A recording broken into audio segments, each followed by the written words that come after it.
Hello everyone, Onyx here, time for more Smite Patch, and it's all about the 4.13 patch notes. And looks like I am 3 days later. Sorry about that, but it's not like I actually forgot this time. Hooray for me, I guess. And also, I really appreciate if you leave like and subscribe down below. It would help me a lot in more ways than you can think about. With that said, let me show you the patch notes. Let's see what I like about it. And so far, I love it. So yes, before I'm going into this patch note, I'm just going to say this. You know about the Ganeshas video that I just said that its passive is not that very great that people think it is? People overestimate how good it really are, or is, or could be really. It's a really fucking scenario passive really. It only works great if you have one god beside you. But if you're tank, you probably already have that. But here comes the kicker. I got so fucking backsmacked when I just asked one single thing. I don't like this passive. What do you guys think? It just ended with that I got fucking Jehovah's Witness and fucking crucified and all that fucking shithead dance. When I just said, I just think this is not that very great. People just think it's so fucking good. And people just fucking recorded videos and showed me the videos. And I was looking at them fucking 10 seconds long videos 4 to 5 times to see what the fuck is even talking about. I don't see what the fuck I'm supposed to even look at. When I'm just talking about this passive, people start to chill into the fucking items. It's like it is made with your voice slipped. No way, shithead. I'm not talking about fucking items. I'm talking about the fucking passive. And then you said, you see, I was right. No shit, you was right. I was still not fucking talking about the fucking items. I was talking about this passive. It's just a scenario passive. Done. I'm right. You're wrong. Done with it.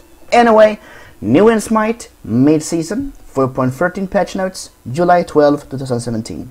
New god skins for Crescent Bow. It's called Cajun Bow. It's a Godzilla really. And it's a pin-up voxelating Daji. Lovely, lovely, lovely. Urdu Aurora and Freya. Okay, looks like it's freaking nice guy in Skyrim, whatever. And quite bare minimum skin for Cupid, head over heels. What the fuck is called again? After 2, after 3? I forgot what the fuck it's even called. Warden Kernunos. Looks very nice. And of course, master skins for Kukulane. Sure. Whatever. New emotes for Daji. It's a dance emote. And Salt Avatar. That was the people in my Reddit when I just said one single thing that I was spoken in my mind. This will be your fucking spirit animal. A fucking salt. Okay? Holy shit, guys. Some people cannot even fuck some freaking criticism. Anyway, it's over and done. What I think and what the fuck you guys think, it's really up to one or to himself or herself or whatever. And because it is my video, I'm right. Summer of Smite. It's time for another summer road trip through the battlegrounds of gods. We'll be releasing new Summer of Smite content over the next several patches. Every time you buy a skin, you'll get to pick your favorite souvenir from our in-game shop. Then complete 2 specific quests to unlock your bonus item forever. There are 7 keepsakes to claim, plus an ultimate reward only available when you collect all 8 skins, 1 honey, honey. One honey of a limited skin, only available during the summer of Smite 2017. New items: SOS Aquarium Pedestal, Kuagen Bow, Custom Bow, Foxy Lady Daji. I'm just gonna click here to learn more about the summer of Smite to see what the fuck it's talking about. Oh, it's probably that little shit over there.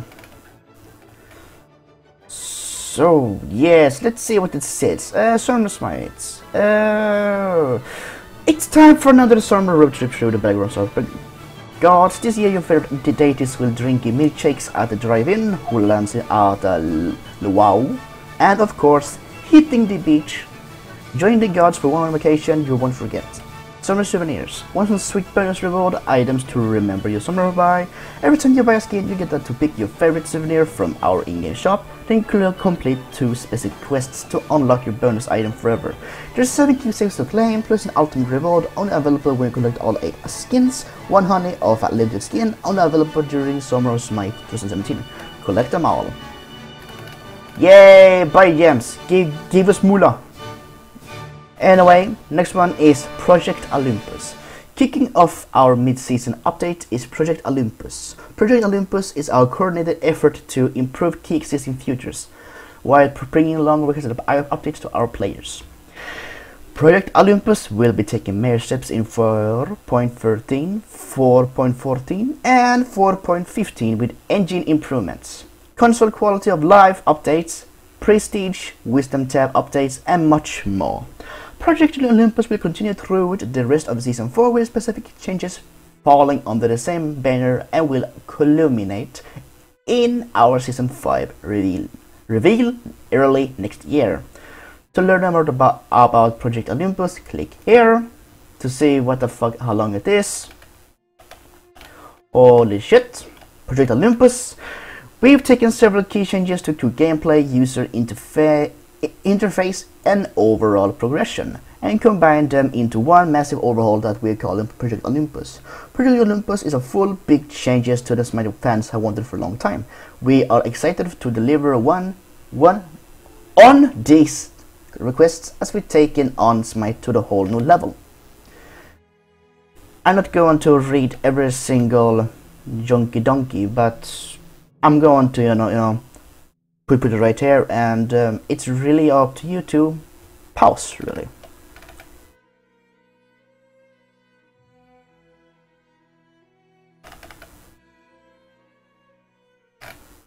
Done? Good. And back we go. Graphic engine updates. DirectX 11 beta. DirectX 11 is coming to Smite. Using DirectX 11 will improve both CPU and GPU performance on cards or integrated graphics that support DirectX 11. Additionally, this unifies our rendering code base between PC and consoles, allowing any future performance improvements to benefit all our clients. To participate in the DirectX beta 2 settings, point video options, point check, use D311 beta and restart your game. While performance will generally be improved, memory usage will be higher. We will continue to optimize memory before our final release. If you encounter a graphical issue or client instability, please report any issue you encounter. If you need to switch back, simply uncheck use D311 beta. High resolution texture pack. Players will be able to download a high resolution texture pack DLC that will provide more detail than before and will be specifically useful to players using a 4K display. To use the high resolution texture pack, open your launcher and go to Manage DLC and check the high resolution texture pack and apply to begin your download. Once in game, ensure texture detail settings is set to maximum and to enable your downloaded high resolution texture pack. Image with texture pack. Slowly but surely, maybe. I'm waiting.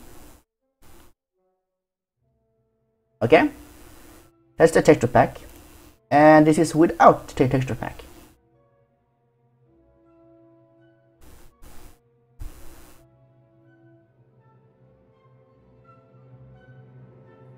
Wow, wait, I'm just gonna put up, let's see. Before, after, before, after, before, after, before, after, before, after, before, after, before, after. You say anything? I say some changes, but not a lot. Anyway, resolution scaling. Players will now have the options to adjust the resolution scaling. At values below 100%, the in-game resolution will decrease, providing improved performance, while the UI will stack at the high display resolution for legibility. At values above 100%, you can use additional GPU power to render the in-game resolution higher than your display resolution. This provides improved anti-aliasing, super sampling, which look especially good in motion and provide more fine-grained detail. Here's the this is no sampling with sampling. You can see it's slightly better, I guess. Fuck it. And next one is parallax occlusion mapping. PC players on high shader quality settings and console players will now have a parallax occlusion mapping. This will make certain textures appear as if they have more depth, improving detail on things like the shoe lab, like cracks in the floor or walls. 4.13 applies this treatment to only certain textures on the Conquest and Jaws maps. Moving forward, we will be applying them to more maps and surfaces. Just gonna put up every single good shit. Let's see. This is disabled.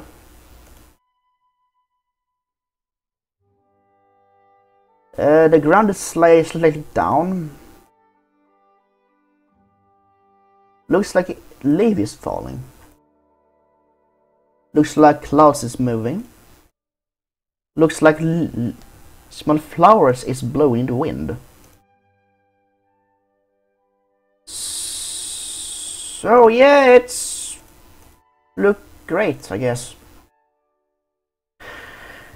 Anyway, N64 slash not slash. What the fuck that is called again? 64-bit client. We are beginning tests of our new 64-bit client. We will roll this out to more and more players in the future, and will provide specific improvement to the 64-bit client. To use the 64-bit client, players will need to modify the optional game command line parameters in the launcher. To do this, hit the cogwheel on the launcher and type use 64 in the optional game command line parameters and hit apply. And that's we done that. Time for prestige levels. Players will now have to access to levels above level 30 with a new cap of 160. Wait one flying fucking minute. Players will now have access to levels above level 30. So it's no more level 30, guys. You can go up and up and up. What is shit? Okay. Now you don't need to restart your fucking that shit again. Now you will go to end with 160. Yay! Above level 30 with a new cap of 160. Players who have accumulated experience past level 30 will log in and be immediately set to the new level. Fuck my life for all the people that restarted their account or, you know, started from level 1 again. They're going to be quite pissed, I think.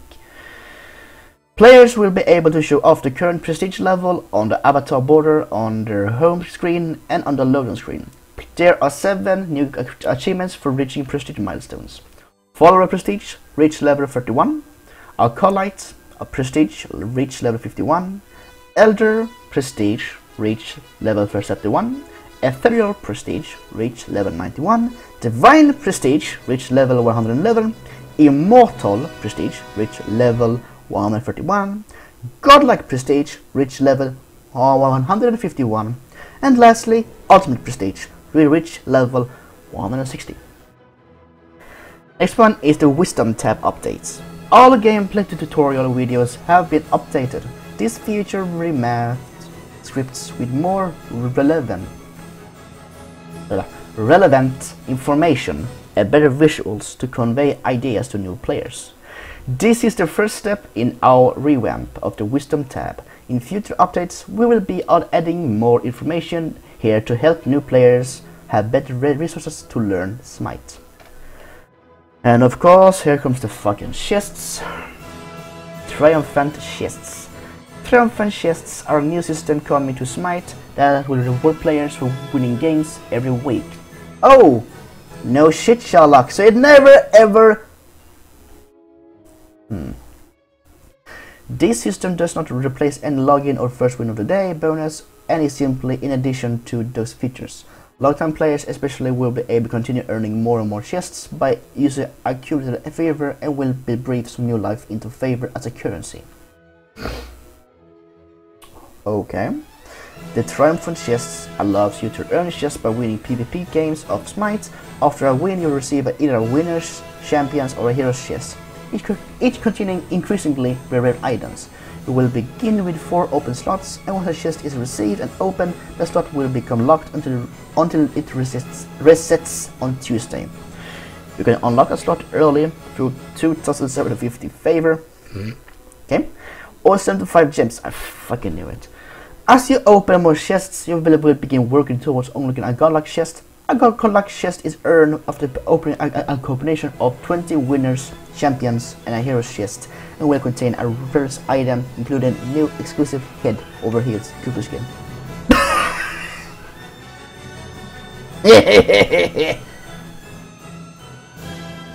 Sorry, guys. Okay, you people saw that skin, right? Where is the fucking good? Where is the good shit in this item? Where's the skin? Looks like a fucking bare minimum effort about the fucking skin. Come on, guys. Give her something to actually work forward to, not fucking want to fucking ignore. That's stupid. Bug fixes. Miscellaneous. Or misc.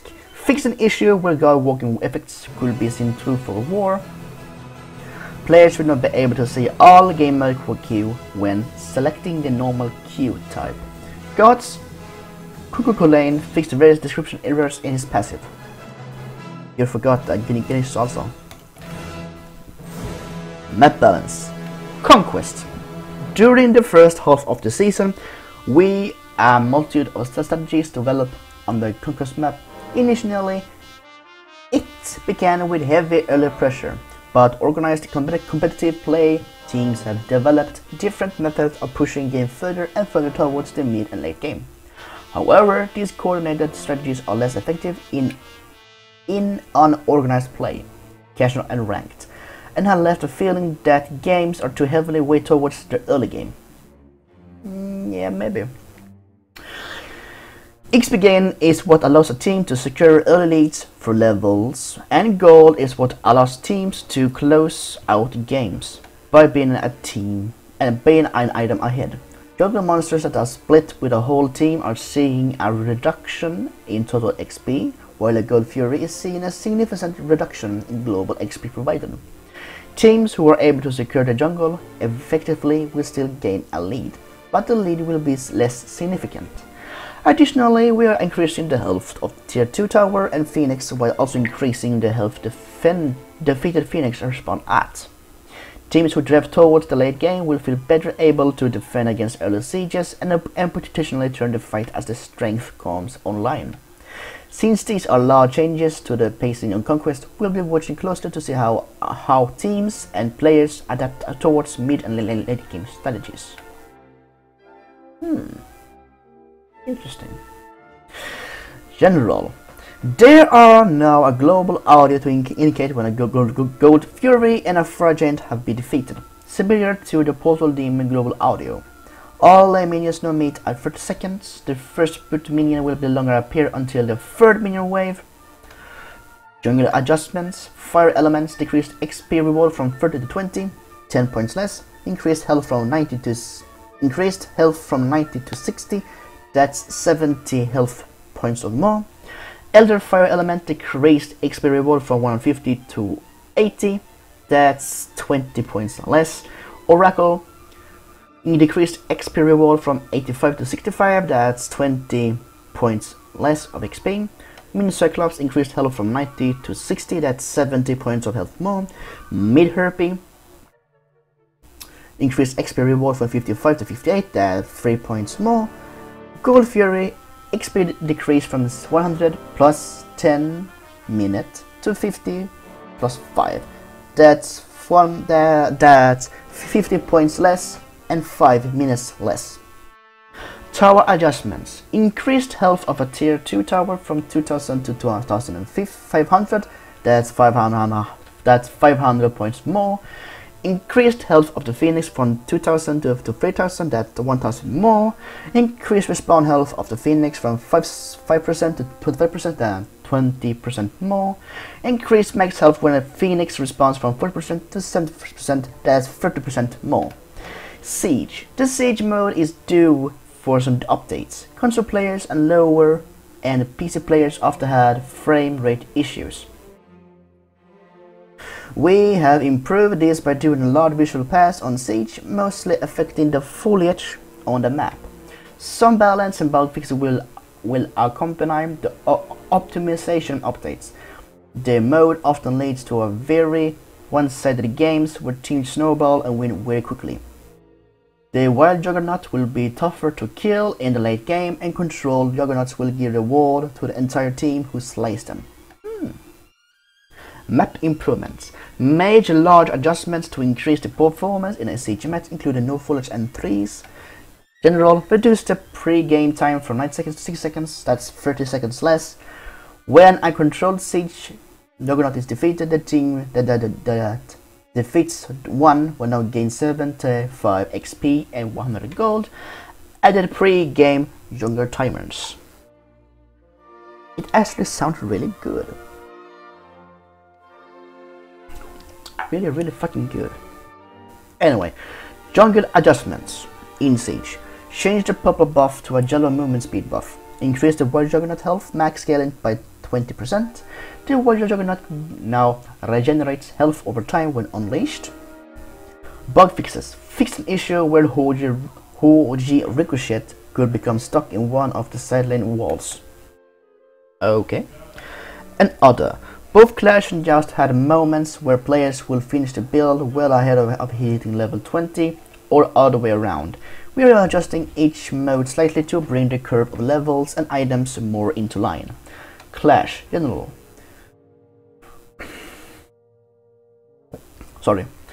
Clash General. Decrease XP spooling from 6 XP to 4 XP, that's 2 points of XP less. Joust General decreased gold spooling from 8 gold to 6 gold, that's 2 gold less. New items. Rest in peace, Hasmatalis. You will know. New items, Hasmatalis. Season 4 has been a wild ride when it comes to Hasmatalis. Fatalis was buffed to help the gods that needed the item, like basic attack assassins and major ADCs. However, hunters took the item and dominated with it, forcing multiple nerfs rather than reducing it back to its previous status, and therefore having the same problem with splitting the Hasmatalis effect, now called Haste, onto a melee only katana, Hasli Katana, and match the power ring, Hasli Ring. Hunters who wish to go fast will still have new options. Atalanta's bow, but will no longer have access to her Haste effect. Hasmatalis is removed from game. Hastened Katana. Because this item is now melee only, we were able to adjust the stats and gold to better reflect what a basic item assassins may desire. This additional control we have over item balance in the future also extends to Hasli Ring. Builds of 1000-fold blade. Its cost is 2400 gold. It has 10% movement speed, 25 physical power, and 25% attack speed. Passive. Hit an enemy guard with a basic attack grants haste for 1 second, causing you to be immune for basic attack movement penalty. Hasten Ring.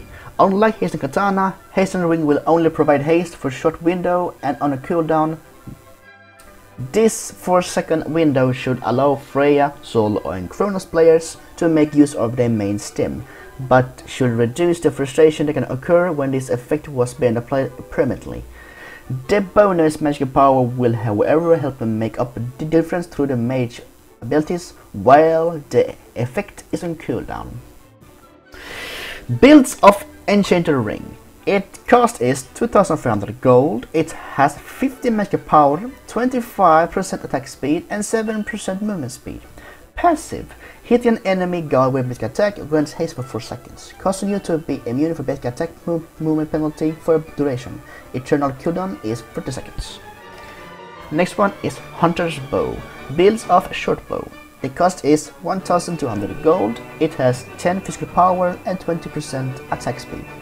Next one is Atalanta's Bow. The raw chasing and juking power of Fatalis was what made it so valuable to hunters. While not as potent, this cheaper alternative will allow hunters to still benefit from reduced movement speed penalty through increased movement speed as long as they are continually damaging targets.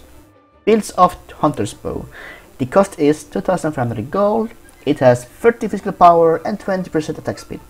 Passive. Hitting on a basic attack increases your movement speed by 7% per stack, stacks up to 4 times, stacks last for 2 seconds. Next one is Toxic Blade. Anti-heal applied through basic attack is a strong passive effect, but while it was a witch blade, it was a bit awkward. Toxic Blade takes the passive from Witch Blade and pairs it with stats that are more desirable to hunters and basic attack assassins / warriors who need to limit the amount of healing an enemy team is outputting.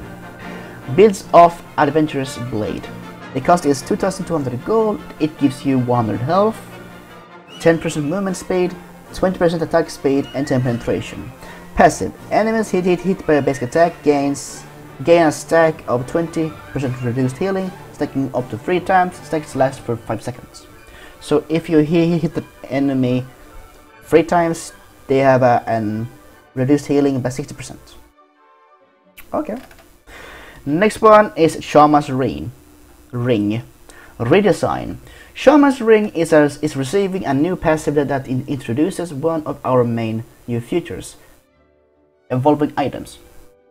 While Ragnar's Mask, Lona's Mask and Rage have the passive that gives a bonus once fully stacked, they didn't have any treatment to show off that the player has successfully completing it. Now as players complete the stacks, the item will change an icon and in case of Shaman's Ring, receives a completely new passive. After dealing the required damage, this item provides a new passive that allows the wearer of Shaman's Ring to deal more damage to targets they recently damaged. This style of passive could be strong on mages with a high amount of regular poke, such as Vulcan, Thor, Elototh, or Agni. Builds of Enchanted Ring. The cost is 2200 gold, it has 60 magical power and 10% movement speed. Passive. Dealing 100 damage to enemy gods give you a stack. At 50 stacks, Shaman's Ring evolves, gaining a new passive that allows the wearer to deal additional 10% damage to targets hit by the wearer's ability. Oh, so I can actually use my fucking wombo combo. That's just noise. Next one is relic changes. Relics and relic upgrades are seen that change going into the mid-season. Previously, some relics received cooldown reductions, while some received new effects. We're shifting nearly all relics, with the exception of Age Amulet and Purification Beads. Rest in peace, Beads. To gain a new effect when upgrades, while we leave their cooldowns the same base length. Fuck you. Aegis Amulet. Aegis Amulet is a strong relic that can shut down kills from occurring, while also allowing players to cross a field of enemies to get in a position to be offensive. Yes. Fucking flies. To give more counterplay and all players to better control an Aegis users, this relic will no longer clear routes and slows up. This relic will no longer clear routes and slows upon activation. Yes! Finally! Oh, fucking unbelievable. Age Amulet upgrade, nothing new. Blink Rune decreased cooldown from 120 to 100, that's 20 seconds less. Blink Rune upgrade increased cooldown from 90 to 1. Increased cooldown from 90 seconds to 100, that is 10 seconds more. New effect. After blinking, you take 10% reduced damage for 2 seconds. Ah, okay. Bracer of Undoing. Bracer of Undoing has seen a rise in play with its last round of changes, becoming a popular pick, while Anti-Heal's strong counter, having access to the cooldown reduction in its base form, gave it a bit more utility than it should have. Players will now need to invest in upgrade to gain access to this additional utility. Increased health and mana restore from 50% lost within the last 5 seconds to 60% lost within the last 5 seconds. So at 10% more really. No longer subtract 3 seconds on all abilities currently on cooldowns. Bracer of Undoing upgrade. Increase cooldown from 100 to 120, that's 20 seconds more. Retains the ability to subtract 1 second on all abilities currently on cooldown. Cursed Ankh upgrade. Decreased healing reduction from 65% to 50%, that's 15% less. Increased cooldown from 100 seconds to 120, that's 20 seconds more. New effect. Enemies afflicted by Cursed Ankh have their mana and cost increased by 20% and have the cooldowns of the ability fired while afflicted increased by 20 seconds. Okay. Heavenly Wings. Heavenly Wings and Horrific Emblem were often tied together. With one countering the other, creating a tricky balance problem, we removed the slow immunity from Heavenly Wings to embrace this countering, but it ended up with both feeling lackluster and seeing little play. We are re-adding the slow immunity to Heavenly Wings, to give players a way to stop heavy slow comps while adding an additional effect to Horrific Emblem that will still allow it to be useful even if the slow is cleansed by Heavenly Wings. Allies affected by Heavenly Wings are now slow immune. Welcome back, my friend. Welcome back. Heavenly Wings upgrade. Increase cooldown from 110 to 140, that's 30 seconds more. Allies affected by Heavenly Wings upgrade are now slow immune. L to the S. Horrific Emblem upgrade. Increase cooldown from 9 seconds to 130, that's 40 seconds more. New effect. Enemies afflicted by Horrific Emblem deals 20% less damage to all targets. That's going to be fucking annoying. Oh boy. Magic Shield. Magic Shell and Meditation were always a math problem for players. Did Shell mitigate more than Meditation could heal? The answer of the dictated that's what support players picked up. Shell and Meditation are receiving new effects that will better define the difference between these two actives. Shell will now provide a short duration shield, allowing well-timed usage to mitigate a heavy amount of damage or allow a skilled enemy to wait out the duration. Its upgrade will also counter basic attack guards but by providing block stacks, giving teams a counter to an out of control hunter.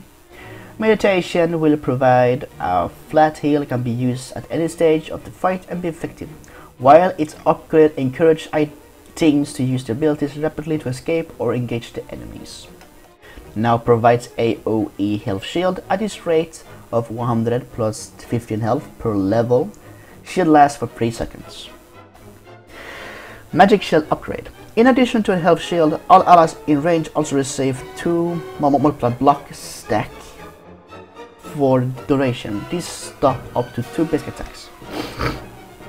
So it's like Athena's passive. Okay. Meditation Cloak upgrade. Remove the HP 5 and MP5 buff. No effect. Applies a buff to yourself and allies hit for 5 seconds that cost mana cost to be decreased by 30%, and have the cooldowns of all abilities fired while the buff decreased by 1 second. Okay. Phantom Veil. With a redesign of Magic Shell, we have the open space to pair the Ghost Walk effect with a buff that complements its use cases much better. Damage mitigation. Phantom Veil will now be even better at keeping your teammates alive if they become trapped by player-made walls. Remove 40% crowd control and knockup immunity for all allies who are affected by the Phantom Veil. Phantom Veil upgrade. Increase cooldown from 130 to 150, that's 20 seconds more. Remove 40% crowd control and knockup immunity for allies affected by Phantom Veil. New effect. Allies affected by Phantom Veil now take 50% reduced damage for 5 seconds. Shield of Thorns upgrade. Increase cooldown from 100 seconds to 120, that's 20 seconds more. New effect. Enemies can lifesteal from the user for 50% of the total lifesteal. Sundering Spear. Sundering Spear has been a hot topic during the first half of the season, starting out as a weak relic. Teams quickly began realizing that the strength it could have, leading to heavy usage. As a relic, it was good at both engaging onto enemy team while being able to secure kills that may have otherwise gotten away. We are changing the way it deals damage to encourage using it at the start of a fight by having it deal a percentage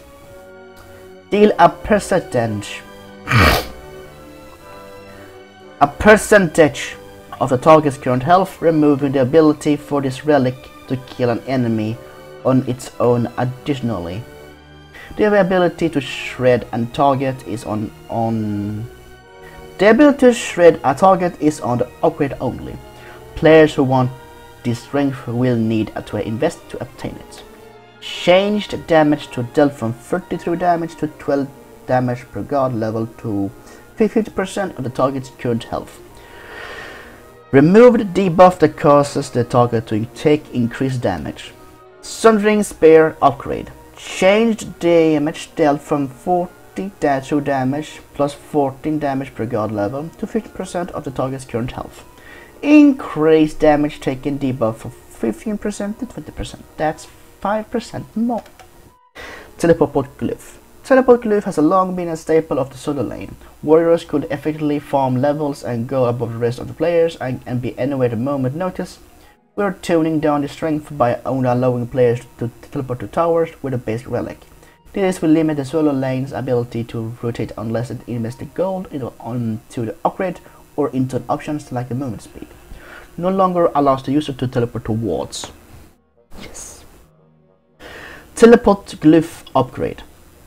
Increase cooldown from 160 seconds to 200 seconds, that's 40 seconds more.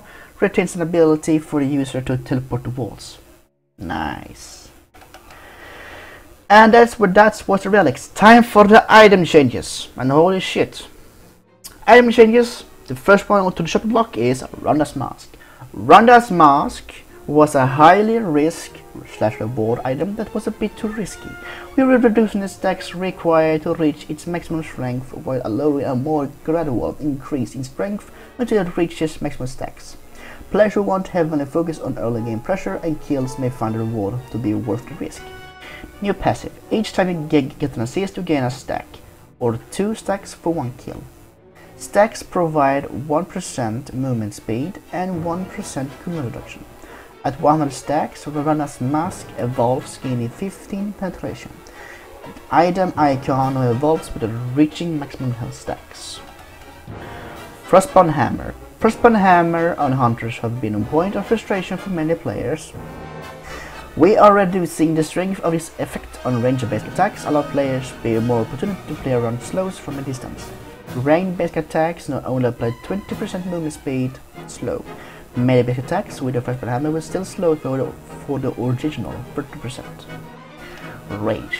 Range stats remain the same, but receiving the evolved treatment similar to the new effect of Shaman's Ring. Ronda's Mask and Ronda's Mask are also receiving this treatment. Item icon now evolves when reaching maximum stacks. Ronda's Mask. Item icon now evolves when reaching maximum stacks. Boomba's Mask. Boomba's Mask is an item that we'll be watching closely. While some teams value building this item on more than just a jungler, we have seen other strategies compete and don't want to restrict this item unless it truly becomes a must-buy into many roles. In our conquest changes, we increase the overall amount of health and for healing in the jungle, so we're bringing this down a bit to accommodate for the health increase of the minions. Decreased health, healing. Decreased healing from defeating a jungle monster from 15% to 10%, that's 5% less. Next one is the Bancroft's Talon. Bancroft's is a current staple for mages, giving its raw power and ease of dealing due to the tiny trinket's price. We are increasing the cost of Bancroft's and reducing the base of lifesteal this item provides. While it will still be strong, mages may find other build strategies no longer overshadows Bancroft's Talon. Cost increased by 2,300 to 2,400. That's 100 gold more, and reduce base health lifesteal from 20% to 50%. That's 5% less. Dynasty Plate Helm. Dynasty Plate Helm was an incredible cost-efficient item, allowing for a large spike in both offensive and defensive power. A small reduction in its offensive and defensive abilities will keep it from being the must-buy and helps to prepare the early game and late game mage builds. Decreased physical protection from 30 to 25, that's 5 points protection less, and decreased penetration from 15 to 10, that's 5 penetration less. Next one is Celestial Legion Helm. Celestial Legion Helm is to receive a new identity as a cheap anti-physical item for mages. This item will quickly gain stacks of physical protection as long as the owner doesn't take physical damage from the enemy gods. However, in extended or frequent engagements, this item will lose effectiveness, making this a strong choice to deal with a burst but less ideal choice. Less ideal choice when dealing with sustained damage and long fights. New passive. Every 2 seconds you receive a stack of 10 physical protections. Stacks are removed upon taking physical damage from gods. Stacks can only be gained after not taking physical damage from gods for 5 seconds. Next one is Vampire Shroud. Vampire Shroud has always been a defensive and sustain-oriented starter, but didn't offer enough to justify it over Sands of Time or other starter choices. It has been redesigned to provide a small amount of physical protections and ability to restore more health without requiring last hits on minions. Mages or guardians who often find themselves in dealing with minion or physical damage in the early stages of the game can pick this up and be more effective in those situations. Added 10 physical protections, removed 4% magical lifesteal. Okay. New passive. Damaging enemies with ability restores 6 health and 3 mana, can only trigger once per target per ability.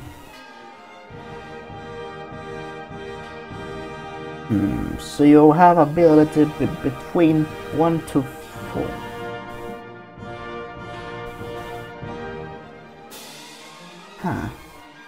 So if I'm correct, 3, 6, 9, 12. If you use all of your abilities, you will gain 12 mana back. However, health, you'll gain 24 health back. Okay, sure, whatever. Ancient Blade, added 50 health, decreased movement speed from 10% to 5%, that's 5% less. Adventurous Blade, decreased health from 150 to 100, that's 50 health less. Remove 10% attack speed. Cursed Blade, removed from the game. Witch Blade, with Toxic Blade now providing basic attack character with anti-heal, Witch Blade is being refocused as a more offensive boxing item. With stats like attack speed and lifesteal to help basic attacks to be more effective, and an aura that will reduce nearby enemies able to box with basic attacks. Players can pick this up and look for favorable one-on-one scenarios. No builds of Adventurous Blade. Cost 2050 gold. Decreased health from 100 to 100. Decreased health from 200 to 100, that's 100 less. Increased attack speed from 15 to 20, that's 5% more. Added 15% lifesteal, magical or physical. Aura, enemies within 50% units have the attack speed reduced by 20%. Removed passive that stacks healing reduction debuffs. Wing Blade, removed 10% attack speed. Relic Dagger. Relic Dagger is seeing slight shift in power. Players can now only rely on flat reduction of cooldowns for their relics, while also seeing a bit more health to make up for the loss of attack speed. Guardians and warriors who often did not have the value for attack speed may find the extra tankiness and utility worthwhile, depending on the relic choices. Cost 1850 gold. Increased health from 200 to 250, that's 50 points of health more. Remove 10% attack speed. New passive, your relics receive 30 seconds cooldowns reduction. Demonic Grip. Increased magic power from 60 to 65, 5 points more. Decreased attack speed from 20 to 15%, that's 5% less. Added 7 movement speed. Next one is Telekinesis Ring. Telekinesis and Shaman's Ring are no longer attack speed oriented items, and so the passive have been adjusted to apply to more mages in general. Telekinesis Ring new passive allows low cooldowns or combo mages to stack up a large amount of power, either increasing the damage as a fight becomes extended or allowing for the finishing ultimate to have a large impact. With extra movement speed, it will also help mages / guardians find the right positioning to get this extra damage off. Decreased cost from 2800 to 2700, that's 100 gold less. Decreased magical power from 80 to 70, that's 10 points of magical pull less. Added 10% movement speed, removed 20% attack speed. New passive. Every time you deal a damage with an ability, you gain a stack of 20 power, up to maximum of 3 stacks. These stacks last 5 seconds. Next one is Enchanted Ring. Decreased cost from 1400 to 1200, that's 200 gold less. Removed 50% attack speed, added 5% movement speed. Emerald Ring. Decreased cost from 650 to 600, that's 50 gold less. Removed 5% attack speed, added 3% movement speed. Druid Stone. Decreased cost from 700 to 600, that's 100 gold less. Increased magical protection from 10 to 20, that's 10 protections more. And decreased magical power from 20 to 10, that's 10 magical power less. Wardstone. Decreased cost from 1450 to 1350, that's 100 gold less. Decreased magical power from 30 to 20, that's 10 points less. And added 50 health. Voidstone. Voidstone and its tier 2 Wardstone provides bonus health and less magical power. Aggressive guardians who want to be better enabled to mages. Their mages will find this item more desirable due to the flat health having synergy with a high defense. In this patch, we also paired health with 2 other magical protection items, even when the physical counterparts do not in general. Even when the physical counterparts do not. In general, magical protections is a more niche stat due to standard team compositions as well as damage sources on the map. Because of this, these items need additional bump to feel impactful. Decreased cost from 2200 to 2150, that's 50 gold less. Decreased magical power from 40 to 20, that's 20 power less. And added 150 health. Ganeshas Guard. Similar to the Voidstone, the added health increased this item's ability to serve a defensive role. Additionally, we are increasing the MP5 and passive to make sure the utility provided by this item feels impactful.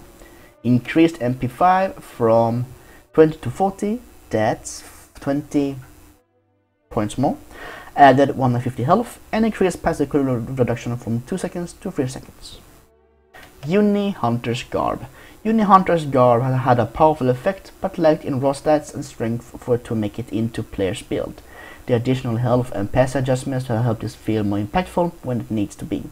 Increase MP5 from 20 to 30, that's 10 points more. Added 100 gold. Increase passive damage mitigation from 50 to 20%, that's 5% more. And decrease passive internal cooldowns from 90 seconds to 60 seconds, that is 30 seconds less. And that was the items. Time for the god. And the first god I'm going to talk about is Arkwang in God Changes. Arkwang Old's passive was a bit clunky when it comes to generating stacks, such as it not following out of combat rules. Didn't help Arkwang in fights that went longer than his initial opening. His new passive reward successfully executes that will give him additional purchases throughout the rest of the game and extended fights. His base stats have also been adjusted to allow our Kwang to have a bit more staying power when it comes to his mana pool. General, increase mana from 200 to 240, that's for 40 mana more. Increase mana per level from 36 to 38, that's 2 points more. Increase MP5 from 4.5 to 4.8, that's 0.3 MP5 more. And increased MP5 per level from 1.2 to 1.41.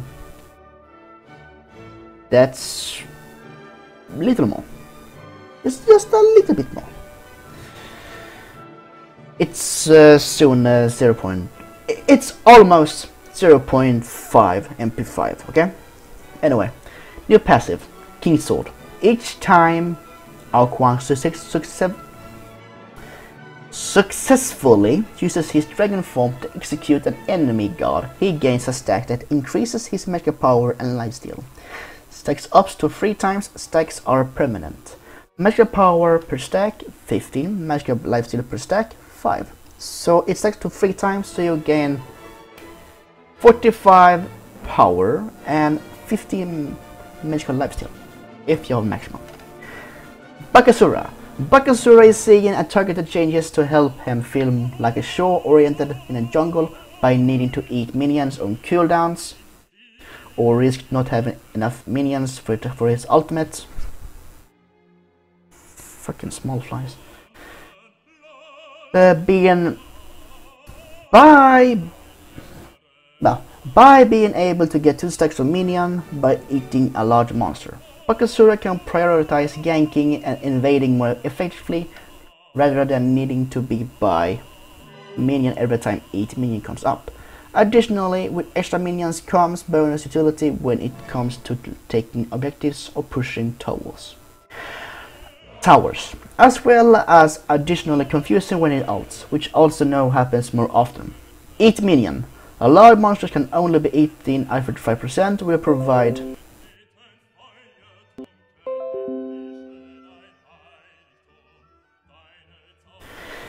Eat minion. Large monsters that can only be eaten at 35% will provide 2 minion towards regurgitate. Regurgitate decrease cooldown from 90 seconds to 70 seconds. Bellona. Decrease cooldown from 90 seconds to goes to 5, 10, 15, 20. It goes 5 seconds down. Anyway, Bellona. Bellona has become a very popular pick this season.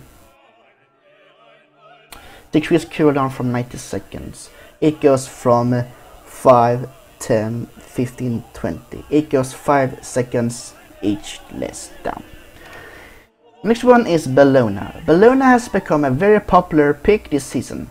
With a win rate in competitive to back up this popularity, we are focusing on bringing her early clear and fight potential to a more controllable level. With a base power reduction, Bellona will need to invest more time into clearing a minion wave. These changes more drastically affect her hammer base attack, since the first and last increase damage by 1.5 multiply. In addition, we are reducing the frequency she can bludgeon early on. God that can silence or disrupt this ability will see a better reward for doing so, as Bellona will not be able to get the ability again before their interrupt comes off cooldown for the first few waves. It is also worth noting that Osiris is not receiving an adjustment this patch. While he was the popular pick in competitive alongside Bellona, he did not have the same record as Bellona did, while also having poor performance across other levels of play. Osiris is often a pro favorite, but even after his recent buffs, he still struggles outside of the competitive scenes. We will continue to watch him closely before making any specific adjustments. General, reduce base power from 39 to 36, that's 3 points less, and bludgeon, increase cooldowns from 10 seconds from 14, 13, 12, 11, 10. So it starts at 4 seconds more and starts at what it's supposed to have been stopped at. So next one is Chiron. Chiron is receiving a nice bump to his utility, clear and overall ability flow. Its training exercise now applies the mark.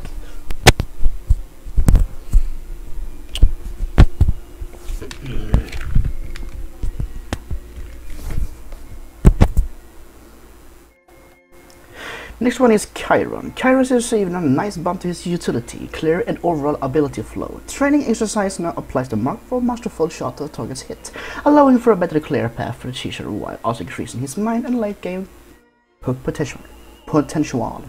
Training exercise now applies a mark for a masterful shot to all targets hit. Chronos. Chronos' ult passive was entirely an extension for his accelerate ability.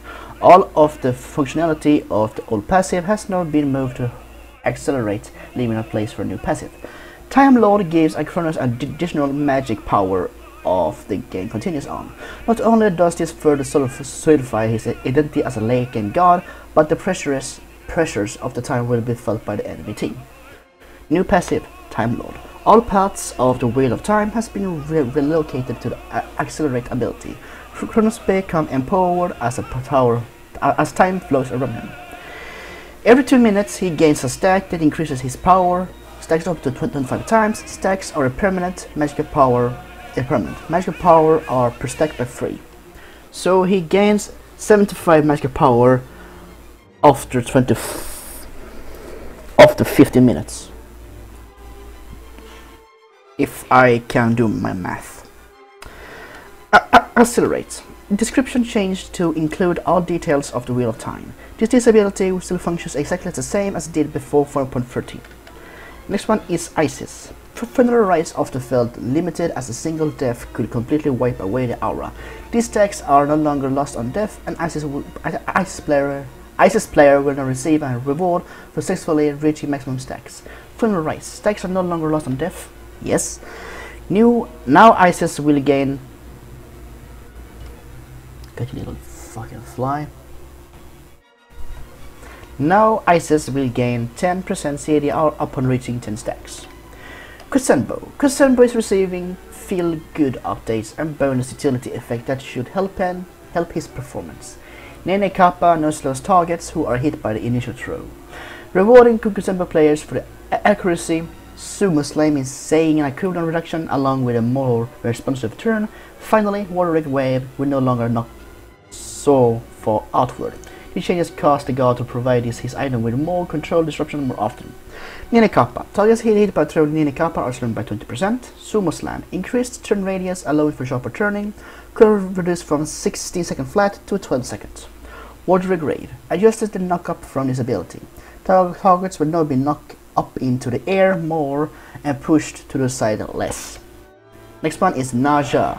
Naja has long had an interaction where players could beat while under the effect of wind, fire wheels, effectively losing their purification beats cooldowns before racing into the air. This logically came down to this discrepancy between his visual animation and animation in place.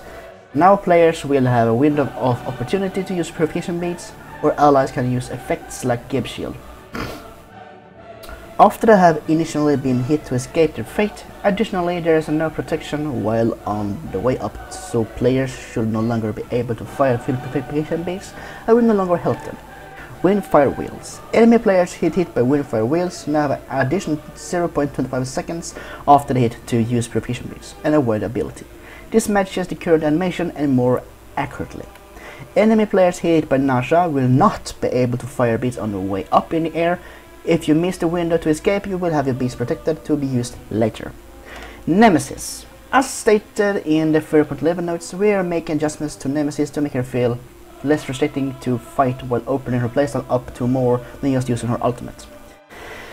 Divine Judgment's protections shred has been reduced to allow defense as to still have some impacts while Slice and Dice no longer slows for 50% of max rank. Players will feel less helpless when afflicted by both effect and should allow for teammates to better assist the big buff ally.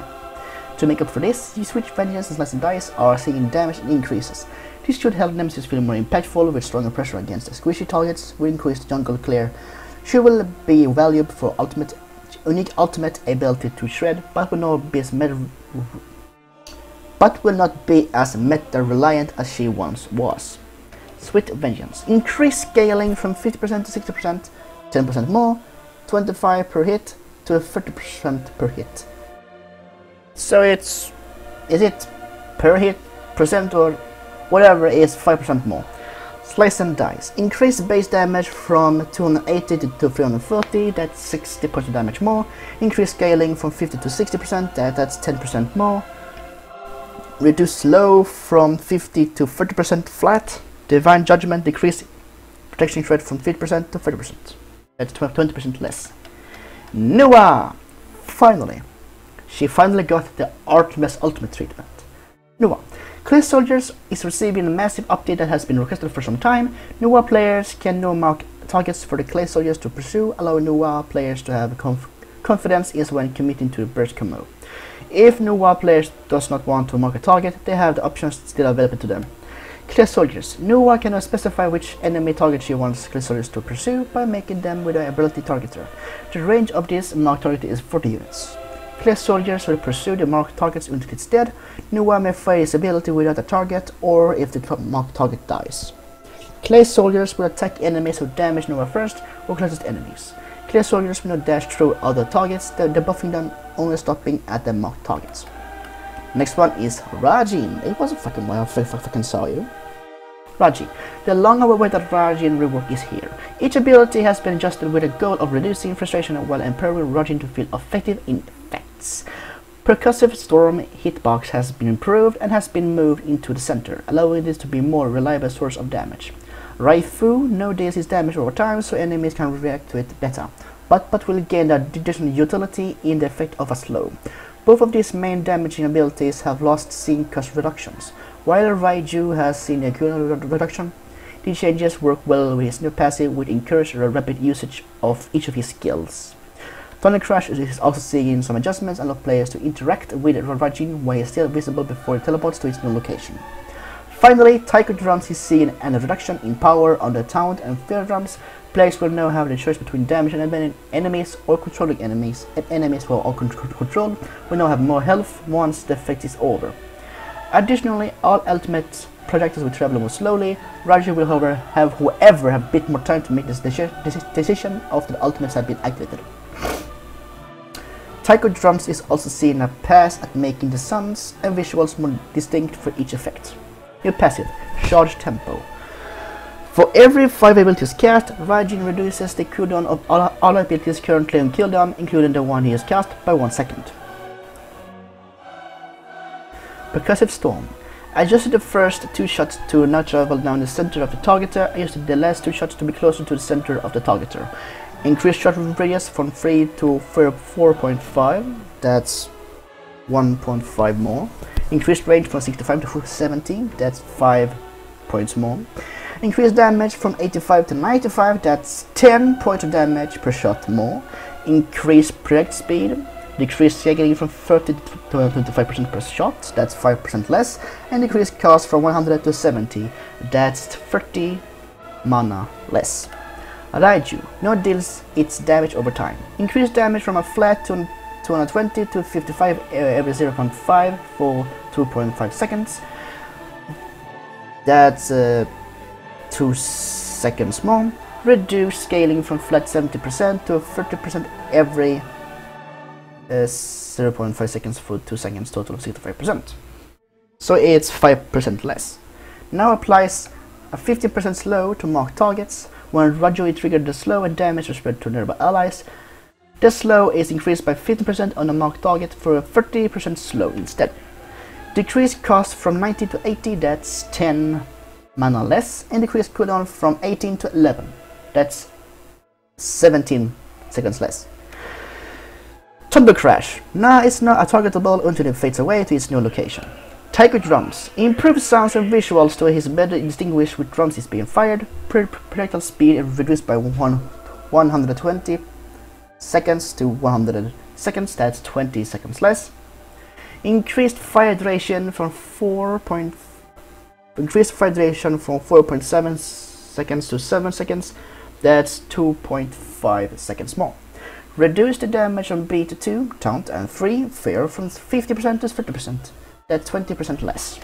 So back. Blessing of the Night is getting a nice quality of life adjustments. Previously, Blessing of the Night would fall off while in the full duration of the Super's ultimate, which felt awkward. Now Blessing of the Night lasts for 6 seconds, allowing more time for Super to land a new ability or fully charge his ultimate on a target. Blessing of the Night. Increased duration of protection buff from 3 seconds to 6 seconds. That's 3 seconds more. Susano. Susano has gone through multiple adjustments to bring his frustration down. These changes have not been completely successful. His mobility from his passive combined with his ability were difficult to counter, and in most cases he could get obvious damage off and escape through raw movement speed alone. His mobility focused passive is being replaced by a new one, Gathering Storm. Successfully hitting an enemy with ability will provide a stack, and for stacks his next skill will deal bonus damage. The amount stacks more makes it so that Susano need to commit all of his skill onto one enemy to get the full damage, unless he wants to dedicate his ultimate as well. But he removes his escape potential. To adjust for this bonus damage, Storm Kata is seeing base and scaling damage reduction, making passive and safe Susano players deal less damage overall. New passive, Gathering Storm. Each time Susano is successfully dealing damage to at least one enemy god with an ability, he gains a stack. At 4 stacks, his next ability that hits an enemy god will deal bonus damage stacks last for 5 seconds. Bonus damage, 25 plus 60% of physical power. Storm Kata. Decrease base damage from 160 to 140, that's 20 points of damage less, and decrease physical power scaling from 65 to 55, that's 10% less. And the last one in this patch is Ulr.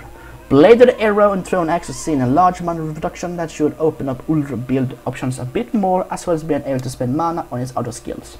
Additionally, his mainstay will not be better at early ranks, allowing Ulr more raw potency until the very late stage of the game. Bladed Arrow / Thrown Axe reduce mana cost from 70 to 50 on all ranks. Exposed Weakness, Invigorate, reduce cooldown from 8 seconds to 6 seconds, that's 2 seconds less, and power changes from 50 to 45, that's 5 points of damage less. And that's it. That's the 4.13 patch. So what do I think about this patch? Well, I think it's a B, really. A B. It's not A, it's a B, and not certainly a C, it's a B. A good, solid B. It's good shit, really. Really good shit. But, anyhow,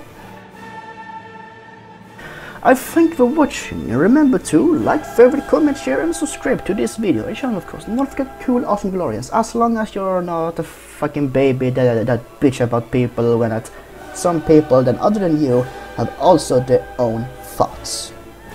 And if you start to bitch when they actually have other thoughts and they're trying to say something that you were wrong, end of discussion, you're just dumb. Anyway, I thank you for watching, and I will see you in the next one. Ta-ta for now.